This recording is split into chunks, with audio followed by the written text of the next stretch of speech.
গাজায় ফের ইসরায়েলের নৃশংস হামলা, শিশুদের লাশে ভরে যাচ্ছে হাসপাতাল। গাজায় সাময়িক যুদ্ধবিরতির পর আবারও ভয়াবহ হামলা চালিয়েছে ইসরায়েলি বাহিনী। গত মঙ্গলবার সারির আগে শুরু হওয়া এই হামলায় ইতিমধ্যেই 591 জন প্রাণ হারিয়েছেন, যার মধ্যে 200 জনই শিশু। গাজার স্বাস্থ্য মন্ত্রণালয়ের তথ্য অনুযায়ী আহত হয়েছেন অন্তত 1042 জন, যাদের অনেকেই জরুরি চিকিৎসার অভাবে ধুকে ধুকে মরছেন।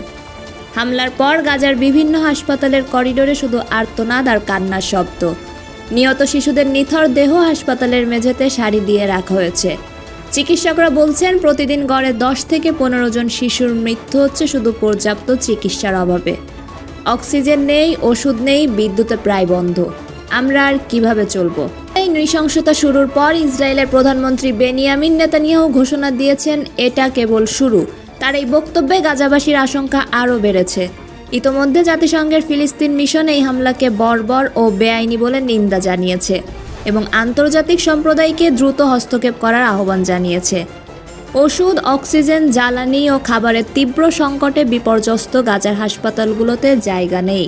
ধ্বংসস্তূপ থেকে আহতদের টেনে বের করলেও তাদের বাঁচিয়ে রাখার মতো কোনো ব্যবস্থা নেই। গাজার এক বাসিন্দা জানালেন, আমরা আর কাঁদতেও পারছি না। প্রতিদিন লাশ দাফন করাই আমাদের রুটিন হয়ে গেছে।